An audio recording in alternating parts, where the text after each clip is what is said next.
Welcome back to The Narrative. I'm your storyteller, Callistra Farrier. In Antigua, they are waiting on a date for a by-election that needs to be called after the elected representative in the St. Mary's South constituency, Kelvin Shuggy Simon, handed in his resignation. He was reacting to a legal challenge mounted by the Antigua-Barbuda Labour Party, challenging his victory in the last general elections in that constituency. The date for the election is not yet announced. Antigua has until close to the end of October, October 25th or thereabouts, to call the by-election. And Peter Wickham, political analyst, joins me now to talk about the moving parts of this situation in St. Mary's South with the upcoming by-election. A date, some speculating a date could come this weekend, but I think Peter has a different take on what the Prime Minister Gaston Brown is working with at the moment. Peter, welcome to the program. Thank you. Good to be with you again. Good to have you on. It's been a while. It's been a while. Yes, indeed. He's had more important and better guests to interview, so that's no problem though. Never more Yeah. important, just more available. I was giving you some time to get your important stuff done. Yeah. But Okay, fair enough. yes, in Mary's South, the by-election, we have Dwayne George there. And the interesting thing about that is that the person who is now challenging Shuggy Simon is no longer the ABLP candidate who lost the election, but the campaign manager of Shuggy Simon in the last general election. So he has jumped ship and gone over to the other side, Dwayne George. Is that interesting? It doesn't matter. Can he make a difference? What's the strategy there that the ABLP is looking at that they've chosen to take him on board? Yeah, no, I thought that the strategy was a coup. Honestly, to get George over was a significant coup, in my opinion, for several reasons. One is that um, Shaggy already beat the former candidate already. So she was beaten already, and the idea of her coming back for a rematch, something has to be different. And I think that what has happened is that they found an alternative candidate, and based on the presumptions in all of this, the alternative candidate stands a better chance because the party can either win with him or alternatively the party will have an easier opportunity to explain. Essentially, if you had a Marshall versus Shuggy rematch and she failed a second time, it wouldn't look good on the Antigua Barbuda Labour Party. Essentially, the fact that they've gotten him over, I think, is a coup in that regard because it helps to give them an opportunity either to win or to explain away the outcome. The other reality is that him coming over suggests that the Antigua Barbuda Labour Party is still in play. And I think it was significant because the assumption was that the Antigua Barbuda Labour Party had run out of steam. The Prime Minister did less well this time than he did on the previous occasion. So there was a presumption that the UPP was the new game in town. The fact that under the continual leader of the UPP, which would be the current leader of the opposition, the UPP is clearly not doing that much better, and the fact that they're able to hemorrhage candidates at this stage speaks volumes. So I think it was a coup for them, and as I said, either to win or to save face, one of the two. So for those reasons, it's a coup for the Antigua Barbuda Labour Party to be able to actually win him over. Whether or not it will result in an electoral victory is another matter altogether. Do we know about Dwayne George in the political arena? I mean, we know he was the campaign manager of Shuggy last time around. He had aspirations to be the candidate, I understand. But what do we know about his currency as a politician and in St. Mary's South? Can he pull, even if he doesn't win, pull a significant amount of UPP votes over to ABLP or even win the seat? Does he have that kind of potential?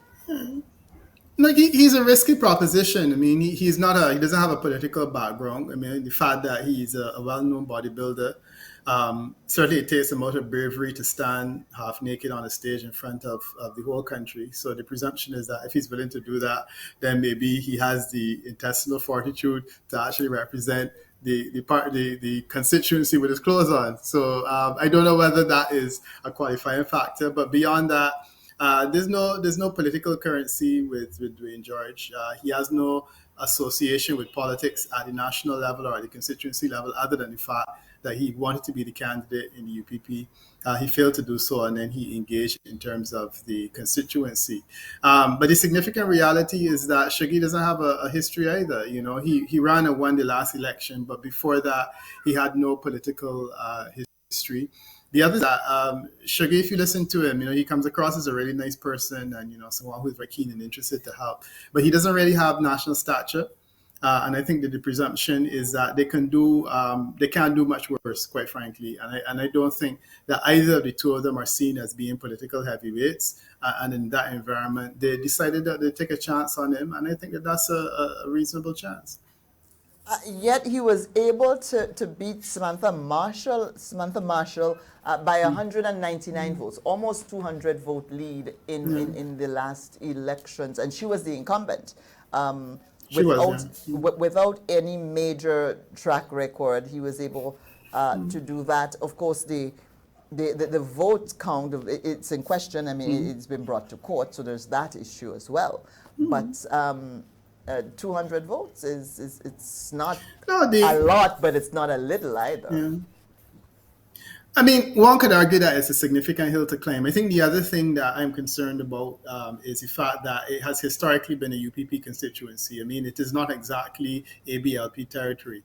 It's territory that the ABLP captured in brighter times, but it wasn't theirs before. So the presumption is that as the ABLP begins to hemorrhage, it would hemorrhage from places like St. Mary's South first, and that one, as a result, was one that went.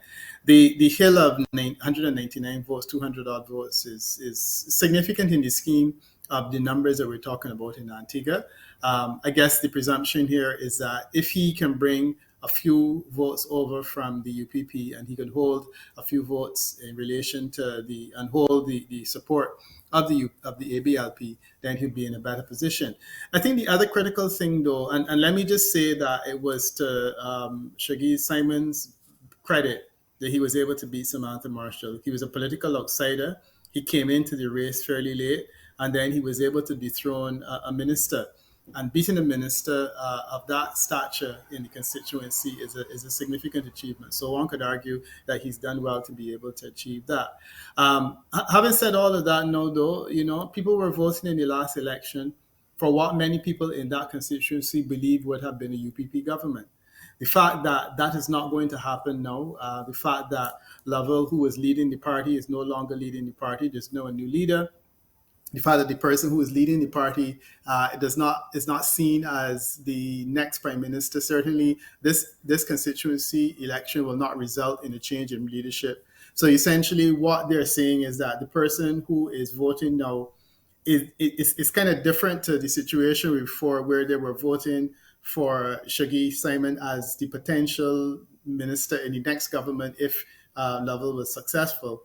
They're voting in a situation now where they know that they're going to be voting for an opposition MP who can only do so much for them. Or alternatively, they can vote for an alternative government senator now who would become a minister, presumably, if he was able to win, that may be in a position to do more for them. My sense is that that's how it's being packaged and sold by the ABLP, while the UPP would say, look, it's a rematch. We won the constituency fair and square. There's no question that the vote count was accurate. The question was to whether or not he should have run in a situation where he was still a member of the public service, when he should have been nominated when he was still a member of the public service, which is also a delicate legal issue. But that aside, those are the things. So I think those are how the two parties are squaring up, or that's how the two parties are squaring up in this situation. But the general situation with the UPP, though, how are they stacking up? And you know, they've had their issues, the leadership thing, and all of that. What's the state of the party in your estimation right now? I don't really get the impression that the party has started to deal with any of the internal challenges, because, you know, almost right after the election was held, the former leader, will resign, and he indicated he's no longer leading the party. So Lovell is out of the picture. Naturally, it will fall to the deputy, who just happens to be a member of parliament. So my sense is that Pringle is holding on for now. But I don't believe that Pringle is seen as the heir apparent, the person who is likely to be able to beat Gaston Brong at any point in time in the future. So it's a wait and see situation. The opposition benches are not necessarily in the most organized state. You have a majority opposition, which is UPP. You have a minority opposition coming from Barbuda, opposition MP. And then you have another independent MP, Asa Michael, who one is never really sure where he falls, but he's also been given some trouble. And he's also been on leave quite a bit. The discipline within the opposition is not very clear. And I don't know that in all of this, Pringle has emerged as being the alternative. Those issues will have to be settled, but I think quite rightly the UPP has determined that they will settle those issues later and not now. So they're essentially dealing with this election, which is the one that's at hand. When that is settled, then they can start to think about, how should they move towards choosing a new leader. If they have to remove the current leader and choose a new one, there will be some political bloodshed, and the sense is that it's probably not a good time to do it now. I think right now the question is, how can government settle down and deal with some of those issues? And I think that this election will say whether he wins or he improves.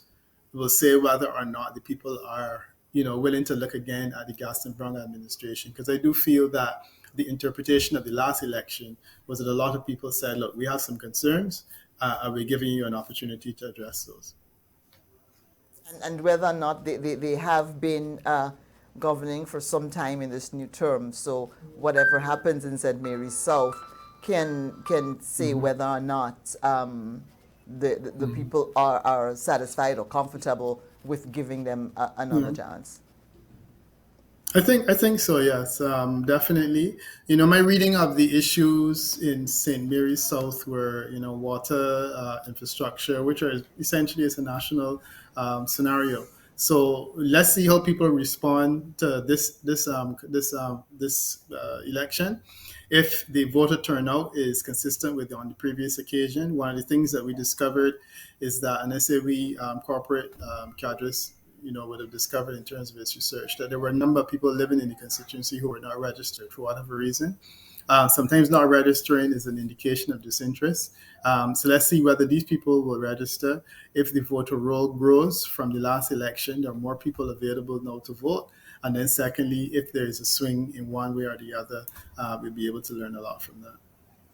Why do you say that Jamal Pringle is not appearing as the Prime Minister material and not considered as the heir apparent for leadership of the UPP?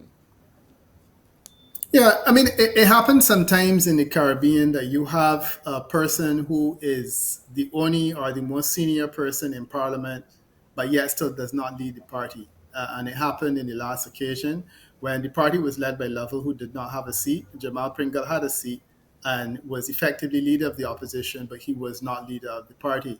It happened some time ago in St. Lucia, where the UPP was being led by Alan Chastanet, even though Gil Rigobert was the senior member of Parliament and leader of the opposition. In those scenarios, essentially it says the party, there's something about the individual the party is not happy with. So as a result, they would prefer not to be led by that individual. So to me, Jamal Pringle has to answer those questions. Why could he not lead the party when he was in Parliament, when Lovell was not? And similarly, now he's taken over because he was deputy in a situation where Lovell lost his seat. He won his. Why should he not continue? And I think the feeling is that he still has to answer those questions that were lingering from the past. If you're good enough to lead, now why were you good enough to lead before? Or alternatively, did you learn something that you didn't before? My sense is that the UPP is still not settled on him. And I said, this is just a perception that I have. And that they're looking in alternative directions. I mean, during the election campaign, we were all hearing conversations about who will emerge if Lovell did not step up to the fore. And already when the election result was known, people were asking questions as to which of the alternatives were most likely to be able to lead the opposition, because as much as Pringle is a decent individual, It's clear that there was not a perception before that he was leadership material. Otherwise, he would have been leading the party. This is the narrative. I'm on with Peter Wickham. We're discussing the pending by-election in Antigua, where the St. Mary's South constituency, there'll be a runoff, and it's constitutionally due at the end of October. Now awaiting a date for that. More when we come back.